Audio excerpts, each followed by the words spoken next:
All right, so I've got my grandmother here, and I'll be asking her a couple questions on several eras in America. And so, first question, are you ready? I'm ready. Okay. How's your day? Great. How's yours? It was good, thank you. Good. Okay. Dating back to Reagan's presidency. In the early 1980s, Nancy Reagan launched the anti-drug initiative called the Just Say No campaign, which actively combated the use of drugs among young people. How would you describe the effectiveness in achieving its goal? I think the Just Say No anti-drug campaign was considered to be a little out of touch because there were so many people struggling with real world issues, and it was like she was saying, just say no, like that's easy, like just, like telling people, you don't worry about your struggles, just do something, to better yourself. And so I think a lot of people made fun of it back then. I guess it did help to bring awareness, but I'm not sure how effective it was really. Okay. In retrospect, how do you suppose we cut children from becoming potential smokers in today's society? Ooh, that's hard because I think the laws that were enacted to um, raise the limit and the requirements that um, the age identification, to verify a person's age when they're trying to buy cigarettes. I think that really has been helpful. Mhm. Although I know a lot of teenagers do still have access to cigarettes and things like vapes now that are really popular. But, well, I think we're doing a pretty good job now because there are, I think, fewer people smoking in this country than there have been, yeah. And in other countries too, like Australia, I know from what I understand, there's a huge population of smokers there. But I think just the awareness of the health effects from it and how bad it is, and the fact that they don't allow smoking indoors anymore, I think that's been really helpful to keep people. But how to stop kids now? I think it's just by trying to set the example and not do it in front of them and encourage them not to. But sometimes it's like, do as I say and not as I do. So if they're seeing people do it, they still may want to try it. But I think it would be just a good, and I think the lawsuits that prevented the cigarette industry and the tobacco industry from targeting the younger audience in their marketing and advertising, I think that has gone a long way to help. So maybe more of that, maybe more marketing that shows the negative effects from smoking and how it can ruin a person's health. That may be helpful. Okay. Okay. True. Okay. Next. From 1981 to early 1990s, a populous epidemic spread of AIDS swept among young gay men in America. Transmission through heterosexual contact, newborns, or blood supply became an upcoming issue. How did you feel safe? Did you feel safe around others or hospitals at this time? I did feel safe about that. I think because at first, when they first became prevalent, they were talking about how this is a gay disease. But with more education, you come to find out that it can be transmitted through like an open wound or saliva, things like that. So I'm not one to judge people or try not to have biases against people. So I didn't really feel too affected by it. And then I knew that based on the education I had, that my risk of coming into contact would be kind of low because I wasn't kissing a lot of people and, around a lot of people that, I don't know, I hated the prejudice that was out there anyway against the gay population. So I hated that exclusion that was going on and the prejudice that people felt towards that. and I just never have been one to, just stay away from a certain kind of person because I didn't know them or didn't understand them or whatever. So I think there was a lot of homophobia, and it was just a bad thing. And I'm so glad that through education people are more tolerant now and understanding. But back then there was a big fear. But where I lived in a small town in Oklahoma is where I grew up, so we just didn't have a lot. I mean, if people were in the closet then, they were just in the closet. And we didn't talk about it, or I just didn't feel like we were that exposed to it. Now, I knew in places like New York and other big cities like that, there was a big concern about that, but I didn't feel like we were really too affected by it in Oklahoma. So I didn't have a lot of, and then when Princess Diana, began her work with the AIDS community and those affected by AIDS, I think that really helped to change a lot of people's minds too, because they saw that you can have human interaction with people and physical contact with them and not fear getting the disease. So I think that was helpful too in educating people. This is fun. And lastly, how would you or others prevent this issue from becoming even more threatening than it was? AIDS? Yeah. Oh, well, I think there have been so many advances now in medicines, so people aren't as afraid of dying from the disease. They know that they can try to prevent the disease by taking certain precautions and from educating themselves. And like I said, the medicines that they have now help people to live longer, so they know that they can live with it.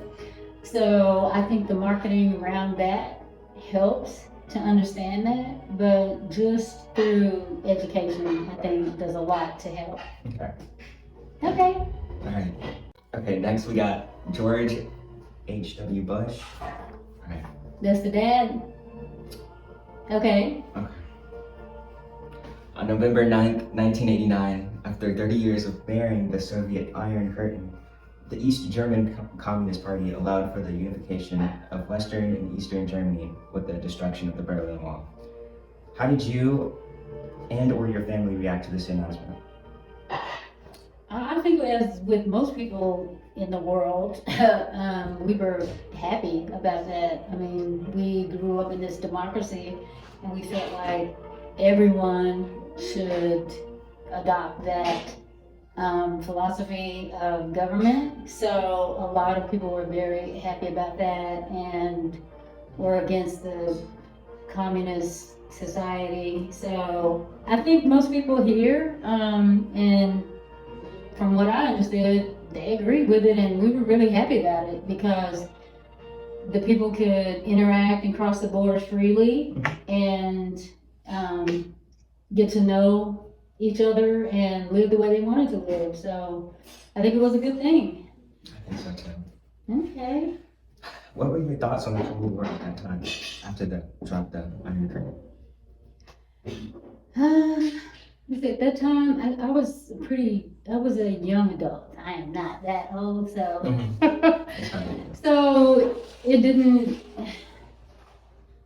I mean, I was glad we had the Cold War because I did not, of course, nobody wants any of the countries to go to war. So I think we were happy with that, and happy that they were not proliferating the increasing of nuclear arms, or, trying to stop the growth of the nuclear arms that other countries had. So I think that was a good thing.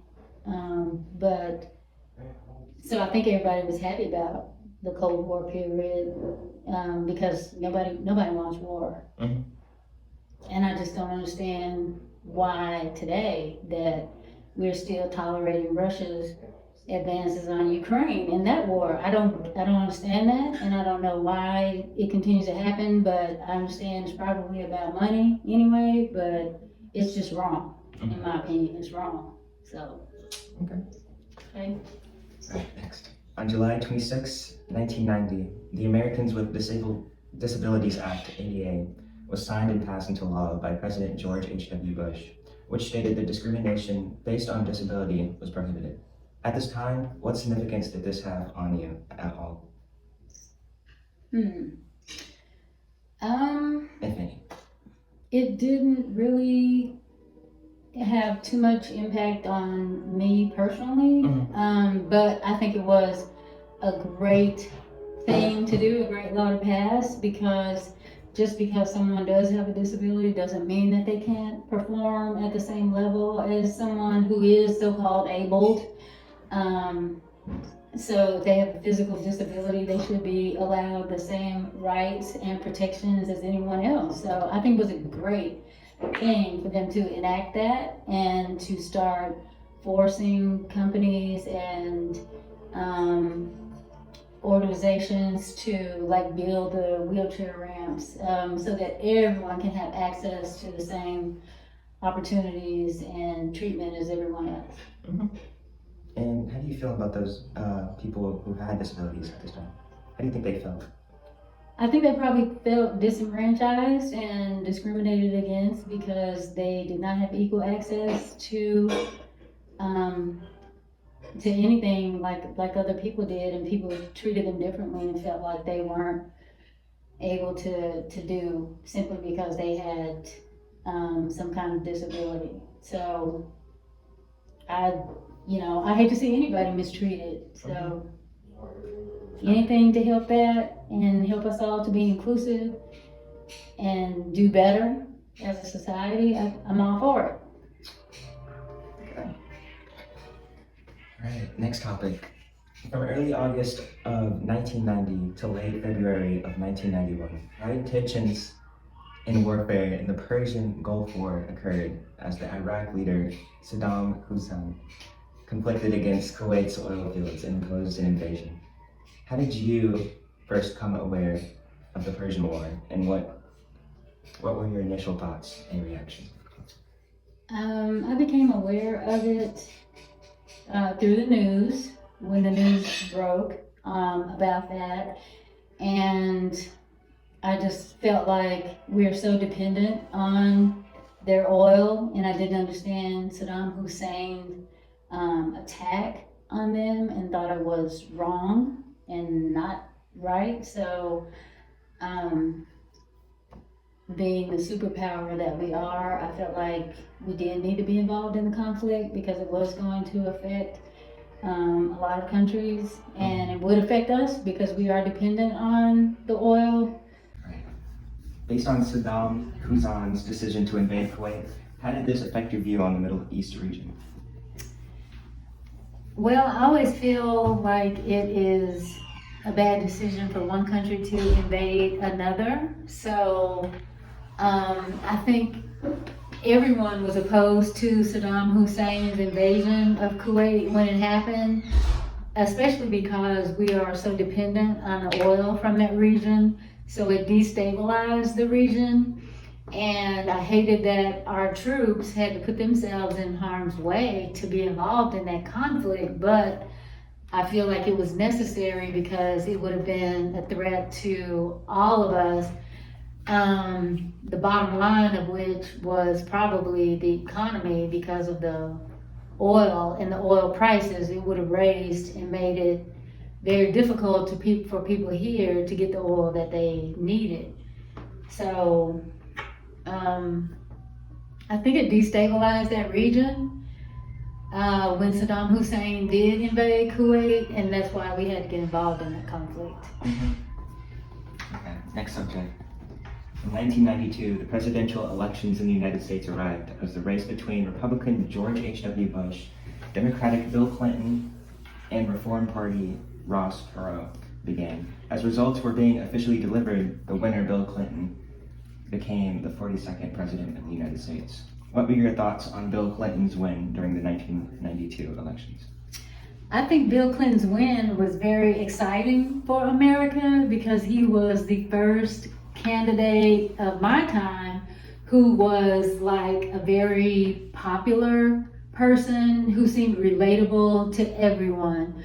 He connected different communities and um, he brought unity to the country and people. He just had that kind of personality and charisma that could bring people together. So we felt confident that he could bring some bipartisan agreements to the policies and get a lot done to help the people in this country. So I think people were excited about it because we liked Bill Clinton. Okay. Chance of Ross Perot, the third party candidate, being brought into the mix. I think it was good for Ross Perot to be a part of the election and to bring his points of view because he gave people another option.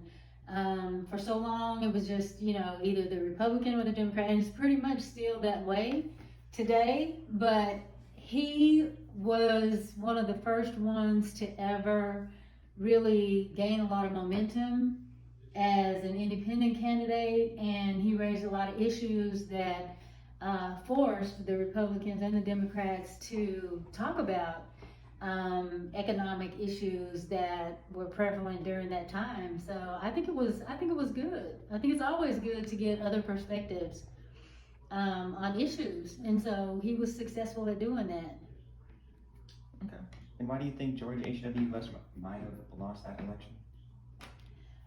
I think he may have lost that election because I think people felt like he was out of touch and was not doing everything to really help mainly the middle class. And I think that's what Bill Clinton brought to the country was a relatability to the middle class, and people felt like he actually cared about them and that he would do whatever he could to try to help the country. Right. Next president, we have Clinton. In 1994, the contract with America was put forth by the Republican Party, which promoted policy proposals that outlined actions that would be pursued if won by the majority in the House of Representatives to demonstrate their conservative values. What were your opinions on the policies and their implication in the Americans' legislation? As I recall, that contract with America, there were some issues with it because some of those bills that they wanted passed were going to negatively impact a lot of middle class and lower class individuals. For example, I think one of the bills was about the Welfare Act, and they were trying to I think the point was to try to do away with illegitimacy, but I don't think you can legislate policy like that. And so I think it would hurt a lot of people of color. And I think the misconception is that white people weren't on welfare when in fact the majority of people on welfare were white people. So it would negatively impact them as well. So there were some good things that came out of that policy, like the congressional term limits. I think that was probably a good thing, but there were a lot of other proposed bills in that act that would not have been good for the country. Next topic. In the 1998, the 42nd President of the United States, Bill Clinton, was impeached by the House of Representatives with charges of perjury and obstruction of justice. How did you feel about the disorderly conduct and integrity of your president? Oh, I remember when that happened, and I believe that there were some personal issues that came about as a result of Bill Clinton's conduct. However, I don't believe his conduct affected his ability to run the country. I think what he did was more on a personal level, a personal matter. But I think he cared more about people and was trying to get more done, and he was attacked. And this was, there were factions and Republicans who just did not like him and did not want to make changes that could affect the country in the way that he was trying to do. But Bill Clinton was the first president, I believe, to put 4 women on his cabinet. So he was progressive. He was really trying to make some good changes that could affect the middle class and everyone in the country. And there were people who didn't like what he was trying to do, so they attacked him. Now, with regard to the perjury charge, I don't believe that he committed perjury within the realms of the way the terms were defined in that deposition that he took. And so I don't think I don't think he objected, obstructed, I'm sorry, I'm using the wrong word. He did not obstruct justice in what he did, so that's why he wasn't convicted. And I just felt like those were personal issues. And so it did affect his integrity because he was a womanizer, he liked women, but that said, I don't think that affected the way that he ran the country, and he should not have been judged on that. I mean, my God, look at Donald Trump and all the things he's done, and he has been elected president. So, I mean, there's no comparison in the things that I feel like Donald Trump was doing things that hurt America overall. It affected our foreign policy. It has increased diver, diverse. Um, what am I trying to say? It's just it's not bringing the country together. It's not bringing the inclusiveness or trying to bring things together for the country. So I just feel like people like Bill Clinton. He was very personable, and I don't think. I think the American people liked what he was trying to do for the country. So I don't know. Okay. Did this event affect your trust in the current president today? In the current president, no. I think Joe Biden is really trying to bring the country together and unify the country. I think Donald Trump did so much to divide the country and bring separation. And so I think Joe Biden is doing a good job now. I think he was elected to heal the country and to bring us some credibility back to this country, because even foreign leaders just did not respect Donald Trump. So no, it didn't affect my thinking on the current president and what he's trying to do. In 1994, the North America Free Trade Agreement, NAFTA, was a trilateral trade agreement created and signed by the United States, Canada, and Mexico. The agreement aimed to eliminate the trade barriers to benefit all three countries as they facilitate the movement of goods and services. How do you think the NAFTA agreement has affected the economies of the United States, Canada, and Mexico? Wow, I don't know. I remember the NAFTA agreement when that came about, and I think theoretically it was a good idea because it did open the borders for free trade between those countries, Canada and Mexico. However, I think it also, on the other hand, probably hurt America because some of the companies were moving their businesses maybe to Mexico where they could have cheaper labor and didn't have to conform with the requirements of like unions and things like that. So I'm not sure. I think of course, there are some positive aspects of it, but there are some negative aspects to it too. So I think it's always good to have commerce between countries, and the more easily we can do that, the better.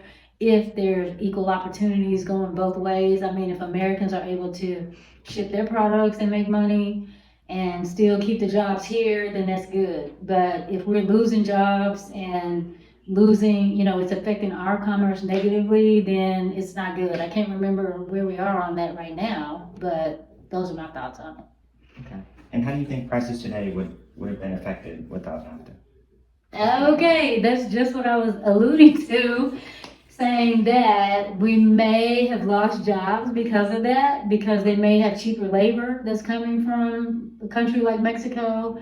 So So if that were not in place, then there may have been more of that. But because there was the free trade agreement, then maybe it did give us a better opportunity um, to make better decisions on that and have better commerce between the countries. So I think that probably helped us at that time, the free trade agreement, because now if other countries are taxing things more that we import, then that's gonna raise prices on things. But if we had a free trade, then maybe it's gonna keep the price stable, so we can all grow and do better, from that. Okay. Next subject. On April 20th, 2003, a school massacre at Columbine High School in Colorado left 15 people killed and 24 injured by open gunfire.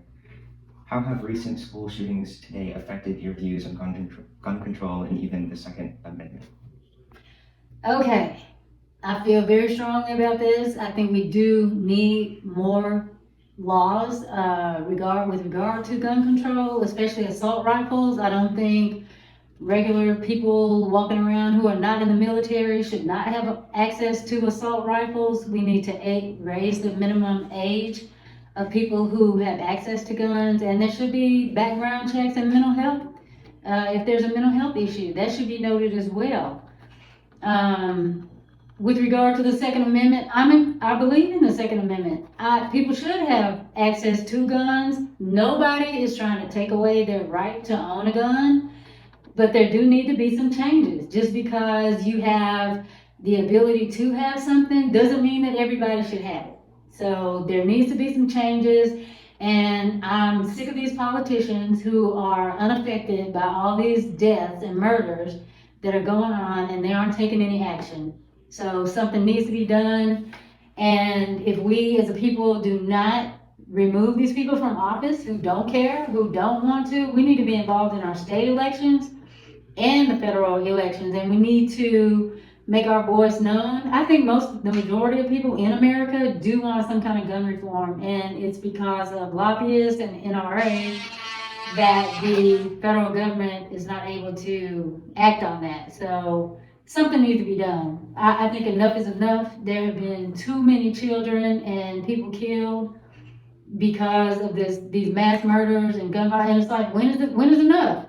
Only when it's affecting them personally are they gonna act then? Something needs to be done now about that. So I'm all for it, but I support the Second Amendment too.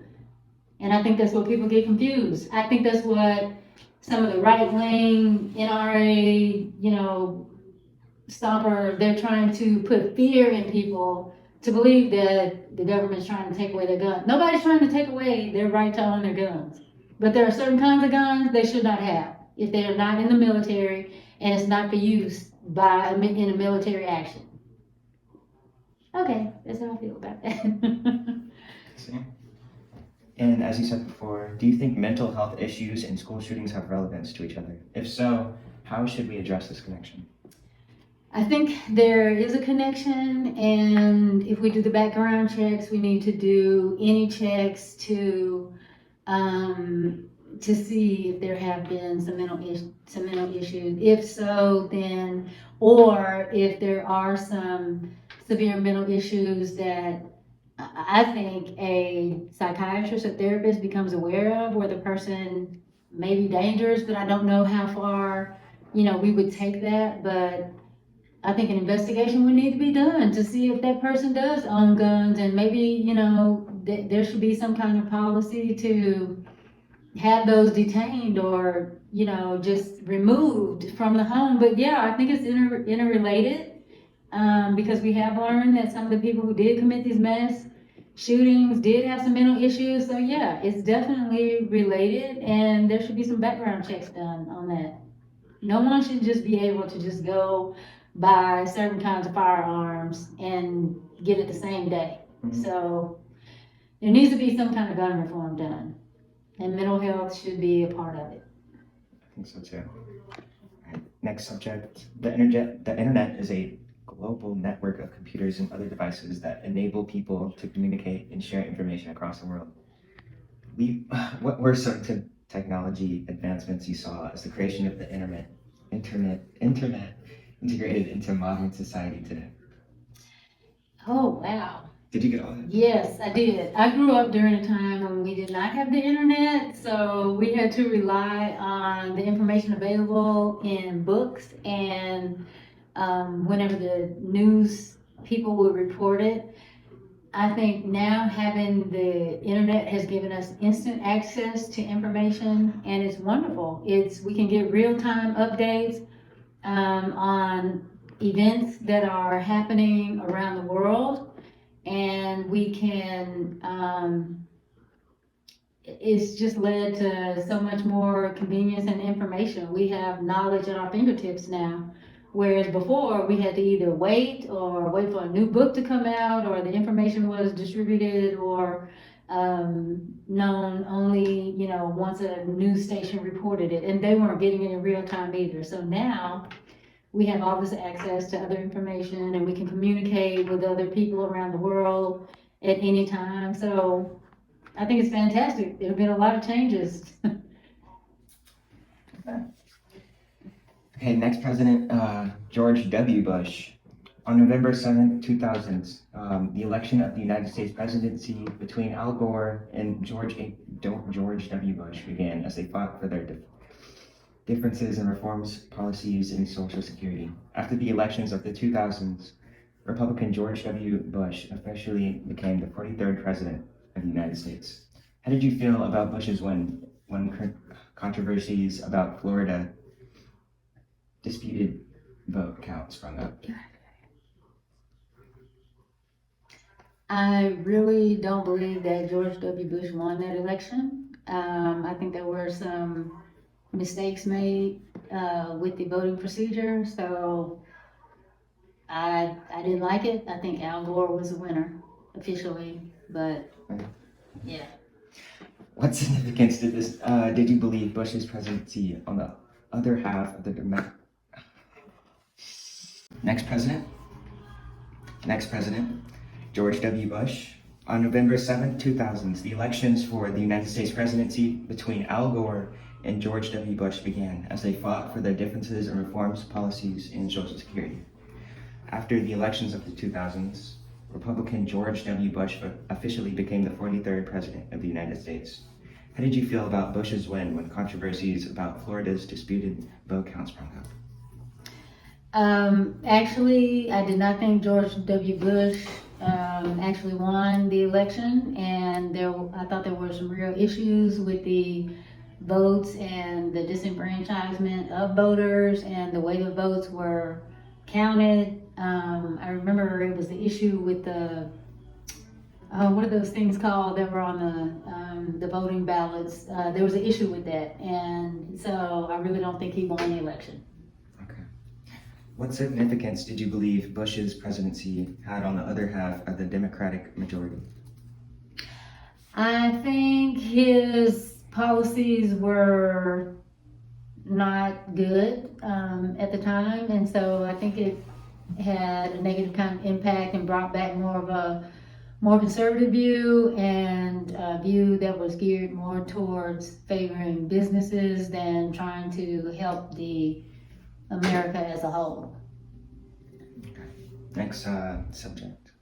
On September 11th, 2001, the infamous terrorist attack on the Islamic extremist group Al Qaeda took place with the hijacking of 4 airplanes and crashing them into twin towers of the World Trade Center in New York, the Pentagon, and the fields of Pennsylvania. The attack caused an overall surge of hysteria throughout the United States as the extremist group pursued. What was your initial reaction of the crash of the first tower in New York? Oh my God, I was scared to death. I thought it was horrible. There was mass hysteria, rightly so. We were justified in that, and I think it showed a lot of the weaknesses that we had at our borders and with regard to some of the foreign policies and securities. We always thought that, America, it is the greatest country. I will say that. However, we had this arrogance that we thought we would not be attacked, And so I think that really brought the reality home that we are also vulnerable to other factions that do not like America. So we had to get our security measures in place and just do a better job and be more aware. Because I think a lot of people are just like head in the clouds, like that could never happen to us. But of course it did. So that brought us back down to reality. That was a reality check. But it was scary. It was very scary. And I did hate I can't remember what it's called, the Muslim phobia or whatever that happened, because there are a lot of good Muslim people here in this country and all over the world. And I think the issue lies with the extremists. And so the way that the people were treated here was unfair and wrong. In what ways do you think the legacy of 9/11 continues to shape American politics and society today? I think there's still a lot of fear of people who don't know other people or haven't been exposed to other cultures and haven't traveled a lot. They fear the unknown. And so I think there's still some remnants of that, and there's still some discrimination that goes on, which is not good. So I think just through education and being exposed to different people, I mean. In retrospect of an earlier decade, would the decision of same-sex marriages be dealt with the same, and why? I think we still have I don't think they are being dealt with the same. I think there are still states that are not acknowledging same-sex marriages. I don't know if they've implemented that law as of yet. So I'm hoping that we move towards a more progressive in the rights, so that everyone can be treated equally under the law. Did I answer that question? I'm not saying. In 2019, Barack Obama nominated Sonia Sotomayor to the U.S. Supreme Court and was ultimately confirmed by the Senate in a 61-31 vote. Sotomayor became the first Latina and third woman to serve amongst the highest in the Court of Justices. What was your reaction to the nomination to her nomination as a Supreme Court Justice? Oh, I think it was great. I think we need more diversity on the Supreme Court, and so I think she was a great nominee. Okay. Next subject. In 2013, the Department of Defense announced the ban on women in combat would be lifted, allowing them to serve in frontline combat positions in all military branches. On December 6, 2015, the Pentagon announced that women in the military on January 1st, 2016 would be allowed to serve in all combat-based positions. What challenges do you think women face in combat roles, and how these challenges can be addressed? Oh my gosh, that's a difficult one, because on the one hand, I feel like women are capable of doing anything that a man can do, and there are women who are just as intelligent and have the strategic presence of mind to enter combat and do things. But as the parent of two daughters, I would not want to think of them being in actual combat or having to deal with that. But I do think women are just as capable, and if they feel that they are able to the job, to do the job mentally and physically, I think they should have the opportunity to do it. But I still have concerns, because for the most part, women are physically weaker than men, but with the technologies that we have today, women can shoot rifles and can come up with strategic plans for military, and can probably be, in some situations, better than men, and maybe better suited to handle certain situations. I think a woman can do the same job that a man can do. So I think it's good that they lifted the ban. Okay. And do you believe women's freedoms to participate in combat-based positions will impact the military's readiness and effectiveness? Why or why not? I do not think it would affect the military's readiness. I think if you look at other countries, women have always been involved with the military as well and done the same kinds of jobs. So I think here women have the same access to the same training as a lot of men do. So I don't think it'll affect the readiness at all because they're training now and they would be ready in any situation. So no, It wouldn't impact the militaries. I don't think it will impact the military's readiness. No. Okay. Next subject. On May 2nd, 2011, after the initial attack of September 11th, 2001, Osama bin Laden was shot and killed by U.S. Special Forces in Abbottabad, Pakistan, in bin Laden's compound. Do you think the U.S. government was justified when conducting the raid that killed bin Laden? Or do you think other options and actions should have been pursued? Yes, I think the U.S. government was justified in going after Osama bin Laden. In what ways do you think the legacy of 9/11 continues to shape American politics and society today? Okay, I think the legacies of the attack on 9/11 has affected our security measures in a good way because I feel like we are more prepared for an attack.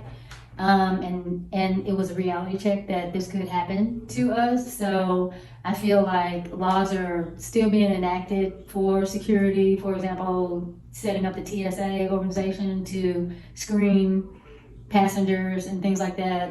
I'm not sure. I guess it's had an effect in a positive way. So I still think we're still learning from that and growing and doing things to help America be safe. Next president, we have Obama. On November 4th, 2008, the elections of the United States presidency began, and the race between Democratic Barack Obama and Republican John McCain was set into motion. By January 20th, 2009, Barack Obama was officially inaugurated as the 44th president and was the first African American to become president. How did you feel about the seeing of the first African American president take oath into office? Oh, I was extremely excited and proud that finally an African American had been elected as a president. He was just brilliant, and I don't think people voted for him simply because of race. I know there were some that probably did, but he was a brilliant man, had charisma, was well spoken, very articulate, and really tried to do a lot of good for the country and bring back hope after the 9/11 attacks and after the way the economy was affected when the Republicans were in office. So he was a breath of fresh air, and personally I was just so proud, and it was just exciting. It was an exciting time and a good thing for the country. Okay. What impacts do you think Obama's presidency has on future generations? I think his presidency gave all children in America the hope and belief that anything is possible in this country and that they too could one day be president, whereas before that was something we never thought could happen in this country. So it's just encouraging and exciting and positive, and it was just a great thing. So nothing but good. Good. As the 2008 elections ended, the first African American candidate from the majority party, Barack Obama, officially became the first U.S. black president of the United States. Another significant Democratic nominee, Hillary Clinton, also joined the elections in 2008. How did you consider the United States to have significantly changed from its original political foundation 50 years ago? Oh, I think it was a huge change. I think it was a great advancement to have a female and an African American candidate for the national nominee for the Democratic Party. I think it's great. And I think we're moving forward, and I think it shows progress, a progression in the country, whereas we don't just want a bunch of old white men running the country.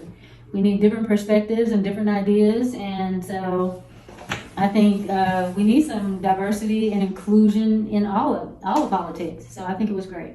Okay. Next subject. In 2015, a Supreme Court case, Abrafel v. Hodges, the issue of same-sex marriages was heard and questioned whether state had rights to ban it. In the conclusion of the Supreme Court's decision, the states was to adhere to same-sex marriages without refusal of their recognition. In your opinion, how did this event for same-sex marriages impact the LGBTQ community?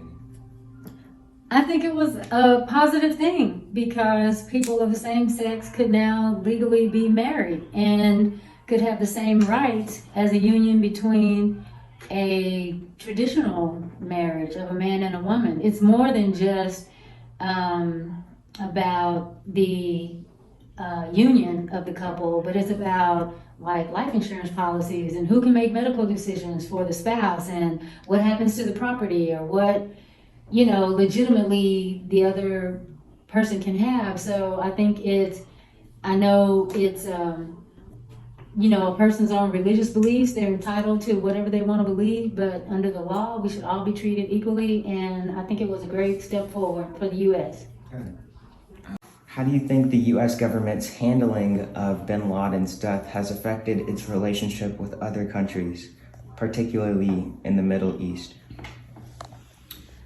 I believe that the handling of Osama bin Laden's death has shown the U.S.'s strength in other countries, and I think they knew that if he were responsible for the attacks on 9/11, that we were justified in going after him. And so I think it showed our military power to others in the Middle East and probably strengthened some of our relations with other leaders in the Middle East, because Osama bin Laden and Al Qaeda was fighting them as well. So it strengthened some relationships, and for those who are the extremists who are probably against the U.S., probably didn't affect their feelings either way. So. Next, President Trump.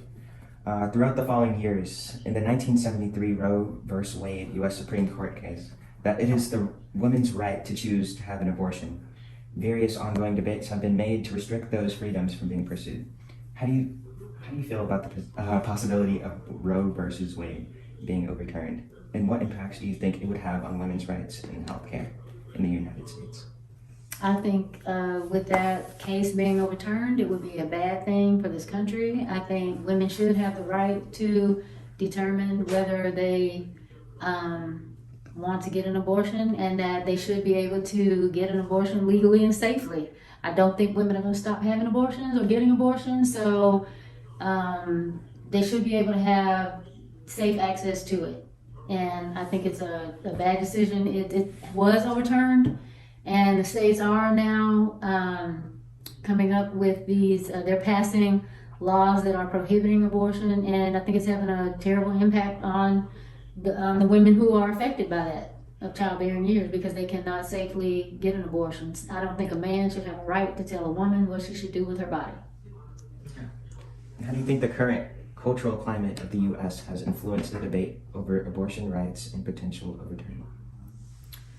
I think the current political climate has negatively affected the impact and the laws. And as I stated earlier, I think women should have safe access. I think a woman's right to choose is her choice. It should not be legislated.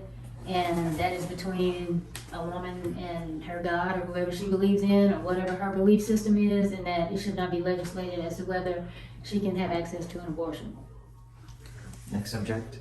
In early January 2023, the U.S. reported its first case of COVID-19, and by a couple of months later, the number has risen dramatically.